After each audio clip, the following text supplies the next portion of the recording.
समाधान हैं। तो SEMrush एक all in one marketing tool की तरह है, लेकिन ताकत निश्चित रूप से SEO टूल में है। और इस वीडियो में हम ज़्यादातर इस टैब पर SEO टूल पर ध्यान केंद्रित करने जा रहे हैं।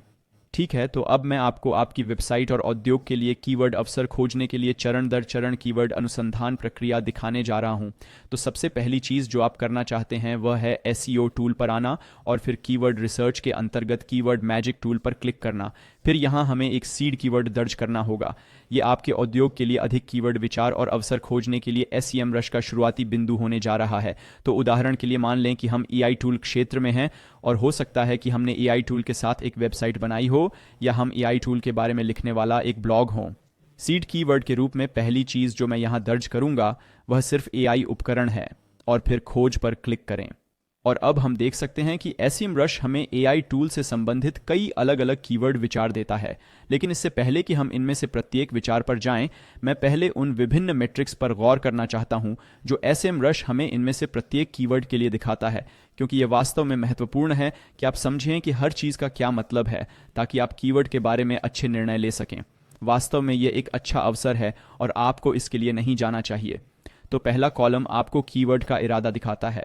ये सबसे महत्वपूर्ण चीज़ों में से एक है जिसके बारे में आप यह निर्णय लेते समय सोचना चाहते हैं कि किस कीवर्ड को लक्षित करना है, और यह भी सुनिश्चित करने के लिए कि आप उस कीवर्ड के लिए रैंक करते हैं, अपनी सामग्री कैसे बनाएं। तो इरादे का मूल रूप से मतलब ये है कि जिस व्यक्ति ने उस वाक्यांश को खोज बार में टाइप किया है वह वास्तव में क्या खोज रहा है, उस व्यक्ति का लक्ष्य क्या है। और SEMrush मूल रूप से आपको 4 अलग अलग आशय श्रेणियां देता है। वहाँ वाणिज्यिक है, सूचनात्मक है, नेविगेशनल है और फिर हमारे पास लेन देन संबंधी भी है। और यहाँ हम इन सभी विभिन्न आशय श्रेणियों का अवलोकन देख सकते हैं। तो पहली श्रेणी नेविगेशनल है। उदाहरण के लिए यदि कोई सुबारू वेबसाइट पर टाइप करता है तो यह व्यक्ति केवल उस विशिष्ट वेबसाइट पर जाना चाहता है जो सुबारू है। फिर हमारे पास सूचनात्मक है। जब कोई टाइप करता है कि अच्छी कार क्या है तो वह व्यक्ति वास्तव में अभी कार खरीदने के लिए तैयार नहीं है। व्यक्ति बस यह निर्णय लेना चाहता है कि कौन सी कार खरीदनी है, इसके बारे में कुछ जानकारी प्राप्त करना चाहता है। फिर हमारे पास वाणिज्यिक जांच है। जब लोग सुबारू बनाम निसान जैसे विभिन्न प्रदाताओं या सेवाओं की तुलना करते हैं तो यह व्यक्ति अभी कार खरीदने के लिए तैयार नहीं होता है। यह अभी भी विभिन्न ब्रांडों की तुलना करने की कोशिश कर रहा है ताकि अंततः यह निर्णय लिया जा सके कि कौन सा ब्रांड चुना जाए। और फिर हमारे पास लेन देन है। जब कोई सुबारू फॉरेस्टर खरीदने के लिए टाइप करता है तो यह वास्तव में विशिष्ट होता है और खरीदारी निश्चित रूप से हमें दिखाती है कि यह व्यक्ति वास्तव में कार खरीदने के लिए तैयार है। तो यह व्यक्ति ग्राहक बनने की प्रक्रिया में सबसे आगे है। यदि हम वास्तव में सुबारू वेबसाइट नहीं हैं तो अब हमारे लिए नेविगेशनल कीवर्ड के लिए जाने का कोई मतलब नहीं है। इसलिए हम जिस पर ध्यान केंद्रित करना चाहते हैं वह मुख्य रूप से सूचनात्मक, वाणिज्यिक और लेन देन पर है। प्रत्येक क्लिक के संदर्भ में सबसे मूल्यवान कीवर्ड निश्चित रूप से लेन देन वाला होता है, क्योंकि जो लोग इन कीवर्ड को टाइप करते हैं वे आगे हैं। और हमारे लिए सूचनात्मक इरादे वाले कीवर्ड की तुलना में उन्हें ग्राहक या ग्राहक में परिवर्तित करना बहुत आसान है, क्योंकि वे लोग केवल जानकारी ढूंढ रहे हैं और अभी तक कुछ खरीदने के लिए तैयार नहीं हैं। इसलिए कीवर्ड इंटेंट को देखने से आपको एक अच्छा विचार मिलेगा कि अन्य कीवर्ड की तुलना में ट्रैफिक के ग्राहकों या ग्राहकों में परिवर्तित होने की कितनी संभावना है। इसलिए लेन देन संबंधी कीवर्ड की रूपांतरण दर वाणिज्यिक कीवर्ड की रूपांतरण दर की तुलना में बहुत अधिक है, और फिर यहाँ रूपांतरण दर सूचनात्मक कीवर्ड की रूपांतरण दर की तुलना में बहुत अधिक है।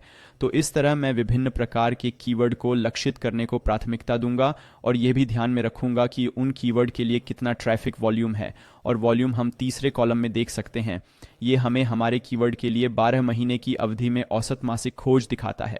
इसलिए प्रति माह औसतन लगभग 15,000 लोग सर्च बार में AI टूल टाइप करते हैं। तो जाहिर तौर पर वॉल्यूम जितना अधिक होगा उतना बेहतर होगा, क्योंकि यदि अधिक लोग किसी चीज़ को खोजते हैं तो संभावित रूप से आपको उतना अधिक ट्रैफिक मिल सकता है। लेकिन आम तौर पर वॉल्यूम जितना अधिक होगा उस कीवर्ड को रैंक करने में कठिनाई भी अधिक होगी।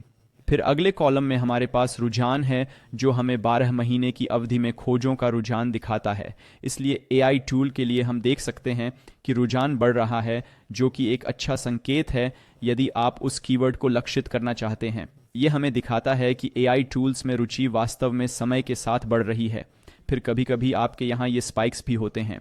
इसलिए उदाहरण के लिए ड्रैगन AI टूल के लिए हम देख सकते हैं कि कुछ महीने पहले बड़ी वृद्धि हुई थी, लेकिन अब खोजें वास्तव में कम हैं। तो बस आप इसे ध्यान में रखना चाहते हैं। इसलिए हर महीने उस कीवर्ड के लिए केवल 1900 ट्रैफिक वॉल्यूम प्राप्त करने की उम्मीद न करें, क्योंकि बस एक बड़ा उछाल था जिसने इस संख्या में वृद्धि की थी। लेकिन हो सकता है कि अब यह प्रति माह केवल 100 या उससे भी कम खोज हो, और फिर आप शायद इस कीवर्ड को लक्षित नहीं करना चाहेंगे यदि आप इसकी तुलना अन्य लोगों से करते हैं जिनकी प्रवृत्ति अधिक स्थिर है। सामान्य तौर पर मैं अधिक स्थिर कीवर्ड जैसे उदाहरण के लिए एआई लेखन टूल का उपयोग करने की सलाह दूंगा। यहाँ आप देख सकते हैं कि इस कीवर्ड की निरंतर मांग है और यह अनुमान लगाना बहुत आसान है कि क्या इन स्पाइक्स को देखने के बजाय इस कीवर्ड को लक्षित करना उचित होगा जो वास्तव में अप्रत्याशित हैं। फिर हमें कीवर्ड कठिनाई होती है, जो सबसे महत्वपूर्ण मीट्रिक में से एक है जिसे आप यह तय करते समय ध्यान में रखना चाहते हैं कि कौन से कीवर्ड को लक्षित करना है। संख्या जितनी अधिक होगी उस कीवर्ड के लिए रैंक करना उतना ही कठिन होगा। इसलिए अगले चरण में हम इन सभी कठिन कीवर्ड को फिल्टर करने जा रहे हैं ताकि हम केवल वे कीवर्ड देखें जिनके पास वास्तव में एक नई वेबसाइट के साथ रैंकिंग करने का मौका है। जाहिर तौर पर यदि आपके पास एक ऐसी वेबसाइट है जिसकी अथॉरिटी अधिक है तो आप ऐसे कीवर्ड के लिए भी जा सकते हैं जिनके लिए रैंक करना थोड़ा अधिक कठिन है। लेकिन शुरुआत में यदि आपके पास एक नई वेबसाइट है तो ऐसे कीवर्ड के लिए प्रयास करने का कोई मतलब नहीं है जो कठिन है, या यहाँ तक कि केवल इसलिए रैंक करना बहुत कठिन है क्योंकि आपके लिए उनके लिए रैंक करना लगभग असंभव होगा। इसलिए इस कीवर्ड की मात्रा काफ़ी अधिक होने के बावजूद आपको कोई ट्रैफिक नहीं मिलेगा। फिर हमारे पास सीपीसी है जो प्रति क्लिक लागत के लिए है। इससे आपको यह अंदाज़ा हो जाएगा कि विज्ञापनदाता उस कीवर्ड को टाइप करने वाले लोगों को अपनी वेबसाइट दिखाने के लिए प्रति क्लिक कितना भुगतान करने को तैयार हैं। तो आप शायद जानते हैं कि जब आप गूगल पर कुछ टाइप करते हैं, मान लीजिए कि एआई टूल, तो वहाँ हमेशा ये प्रायोजित पोस्ट होते हैं जो शीर्ष पर होते हैं और कभी कभी बीच में भी होते हैं। और उदाहरण के लिए एससीएम रश, क्योंकि ये कहता है कि प्रायोजित यहाँ शीर्ष पर प्रदर्शित होने के लिए भुगतान कर रहे हैं खोज परिणाम, और यदि मैं यहाँ क्लिक करूंगा तो वे संभवतः अपनी वेबसाइट पर क्लिक प्राप्त करने के लिए लगभग $20 का भुगतान करेंगे। आमतौर पर इससे आपको यह भी पता चलता है कि वह कीवर्ड कितना मूल्यवान है। इसलिए जिन कीवर्ड के ग्राहकों में परिवर्तित होने की अधिक संभावना है उन कीवर्ड में आमतौर पर उच्च सीपीसी होती है, जिसका अर्थ है कि विज्ञापनदाता उन कीवर्ड के लिए अधिक भुगतान करने को तैयार हैं। और फिर हमारे पास प्रतिस्पर्धी घनत्व है। इससे आपको पता चलता है कि कितने विज्ञापनदाता इस कीवर्ड के लिए अपनी वेबसाइट दिखाने की कोशिश कर रहे हैं, और यहाँ जितनी अधिक संख्या होगी उतने अधिक विज्ञापनदाता होंगे, इसलिए प्रतिस्पर्धा उतनी ही अधिक होगी। फिर एसईआरपी फीचर्स के तहत हम देख सकते हैं कि इस कीवर्ड के लिए कितने सीआरपी फीचर्स हैं। उदाहरण के लिए एआई टूल के लिए हम न केवल खोज में इन नियमित वेबसाइट परिणामों को देख रहे हैं, हम उन चीज़ों को भी देखते हैं जो लोग पूछते हैं, या जब हम और नीचे स्क्रॉल करते हैं तो हम संबंधित खोजों को देख सकते हैं। कभी कभी आपके पास YouTube से वीडियो भी होते हैं, या दाईं ओर खरीदारी की चीज़ें पसंद होती हैं और इन्हें सर्प फीचर्स कहा जाता है। और सामान्य तौर पर आपके पास यहाँ जितनी अधिक एसईआरपी सुविधाएं होंगी, आपकी नियमित वेबसाइट के पेज पर उतनी ही कम अचल संपत्ति होगी जिसे आप रैंक करना चाहते हैं। इससे गूगल पर प्रथम पृष्ठ या उससे ऊपर रैंक करना थोड़ा कठिन हो जाता है क्योंकि बीच में ये सभी सर्प सुविधाएं होती हैं। लेकिन ईमानदारी से कहूँ तो मैं इस बारे में ज़्यादा चिंता नहीं करूँगा। फिर हमारे पास उस कीवर्ड के लिए दिखाए गए परिणामों की संख्या होती है, और अंत में हम देख सकते हैं कि आखिरी बार एसईएम रश ने इन मैट्रिक्स को कब अपडेट किया था। ठीक है, अब जब हम समझ गए हैं कि इन सभी मैट्रिक्स का क्या मतलब है, तो आइए आगे बढ़ें और कुछ कीवर्ड अवसर खोजें। अब पहली चीज़ जो मैं करूंगा वह है कुछ फ़िल्टर सेट करना, क्योंकि अभी हमारे पास बहुत सारे कीवर्ड हैं जिन्हें रैंक करना बहुत कठिन है। हम इसे यहाँ केडी के अंतर्गत देख सकते हैं। जैसा कि मैंने पहले कहा था कि कम प्राधिकरण वाली एक नई वेबसाइट के लिए इन कीवर्ड के लिए रैंक करना लगभग असंभव होगा। तो मैं बस यहाँ ऊपर फिल्टर पर जाऊँगा और फिर केडी के अंतर्गत बहुत आसान कीवर्ड से शुरुआत करूँगा। तो केडी के लिए 0 से 14% तक बस यहाँ क्लिक करें और फिर ये सब कुछ फिल्टर कर देगा, जो बहुत आसान नहीं है। तो चलिए अब इन कीवर्ड के बारे में जानते हैं। पहला कारण ये है कि ऑटोब्लॉगिंग एआई सबसे अच्छा एआई लेखन उपकरण क्यों है। ये एक अजीब कीवर्ड है क्योंकि यह सिर्फ ऑटोब्लॉगिंग एआई पर केंद्रित है।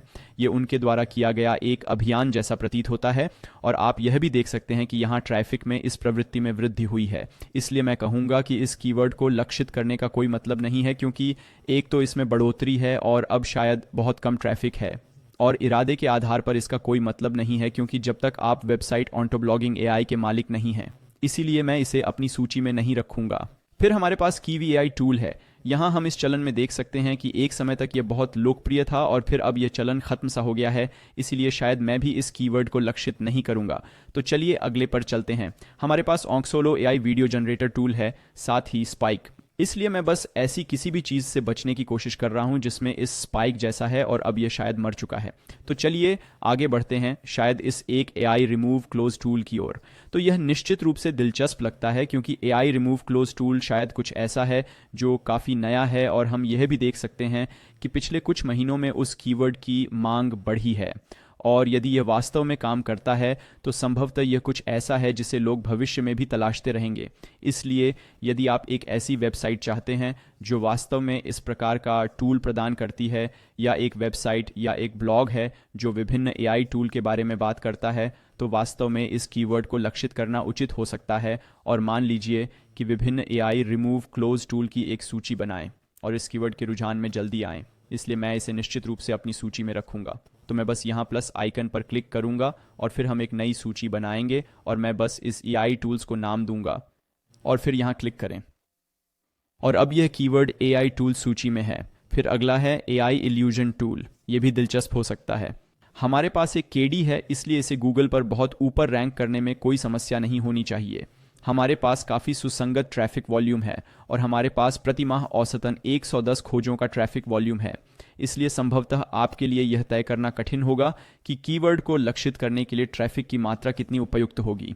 ये वास्तव में कुछ कारकों पर निर्भर करता है। सबसे पहले, यदि आपके पास एक नई वेबसाइट है तो आपको संभवतः कम मात्रा वाले कीवर्ड जैसे कम मात्रा वाले दीर्घकालिक कीवर्ड के लिए जाना होगा, क्योंकि अन्य को लक्षित करना आपके लिए बहुत कठिन होगा। और आप अपना अधिकार बढ़ाने के लिए कम प्रतिस्पर्धा वाले कीवर्ड का उपयोग करके कुछ ट्रैफिक बनाना चाहते हैं, और फिर धीरे धीरे समय के साथ आप ऐसे कीवर्ड का भी चयन कर सकते हैं जिनकी मात्रा अधिक है और कीवर्ड कठिनाई भी अधिक है। और ये आपकी इंडस्ट्री पर भी निर्भर करता है। इसलिए कुछ उद्योगों के लिए प्रत्येक ग्राहक बहुत मूल्यवान होगा।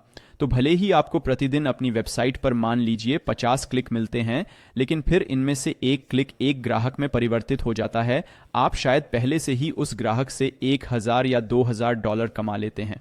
इसलिए आपके लिए कम मात्रा वाले कीवर्ड को लक्षित करना पहले से ही फायदेमंद रहेगा।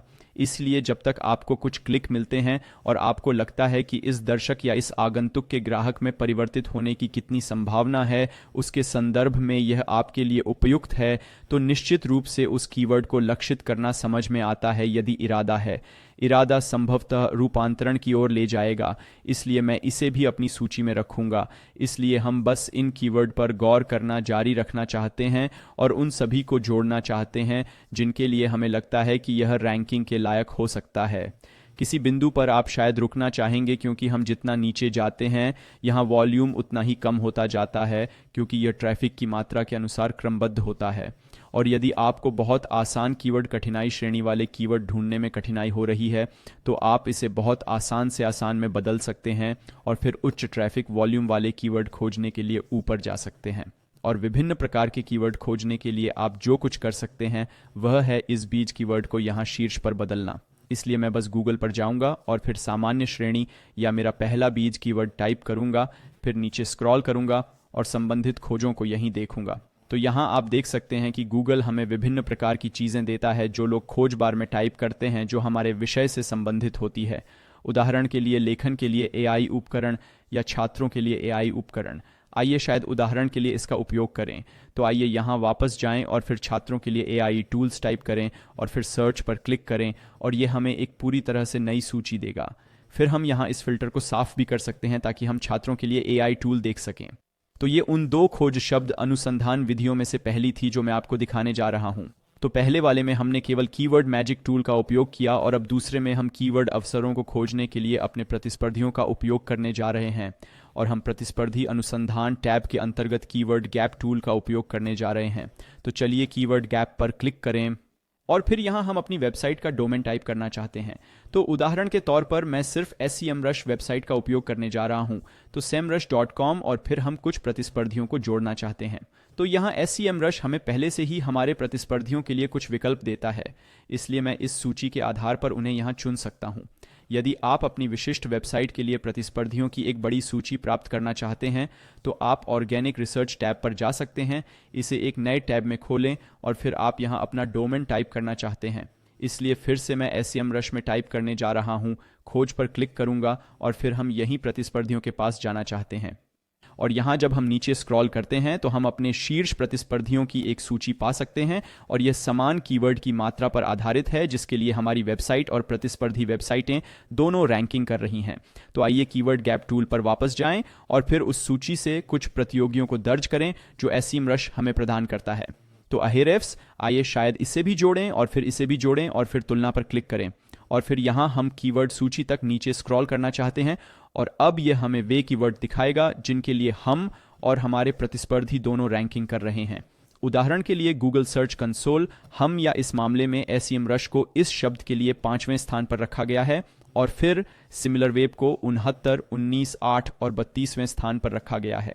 तो हम जो करना चाहते हैं वह ऐसे कीवर्ड ढूंढना है जिनके लिए हमारे सभी प्रतिस्पर्धी रैंकिंग कर रहे हैं लेकिन हम रैंकिंग नहीं कर रहे हैं, और हम यहाँ मिसिंग फिल्टर पर क्लिक करके उन कीवर्ड को आसानी से फिल्टर कर सकते हैं। और अब हम उदाहरण के लिए अमेज़न सहबद्ध कार्यक्रम को देख सकते हैं। हमारे सभी प्रतिस्पर्धी इस कीवर्ड के लिए रैंक किए गए हैं और इसकी वास्तव में उच्च मात्रा है, लेकिन हमें रैंक भी नहीं किया गया है। इसलिए हमारे लिए इस कीवर्ड को लक्षित करना एक अच्छा विचार हो सकता है क्योंकि हमारे सभी प्रतिस्पर्धी इसके लिए रैंकिंग कर रहे हैं, जिससे हमारे लिए इसके लिए रैंकिंग की संभावना भी बहुत अधिक हो जाती है। लेकिन जाहिर तौर पर हम ये सुनिश्चित करना चाहते हैं कि ये कीवर्ड हमारी SEO रणनीति के संदर्भ में सार्थक हों। तो हो सकता है कि कुछ ऐसा हो जो अधिक अर्थपूर्ण हो, जैसे कि किसी वेबसाइट पर कीवर्ड कैसे खोजें, और फिर यहाँ आप उदाहरण के लिए देख सकते हैं कि Ahrefs को नंबर 2 स्थान दिया गया है लेकिन हमारे पास कोई रैंक नहीं है।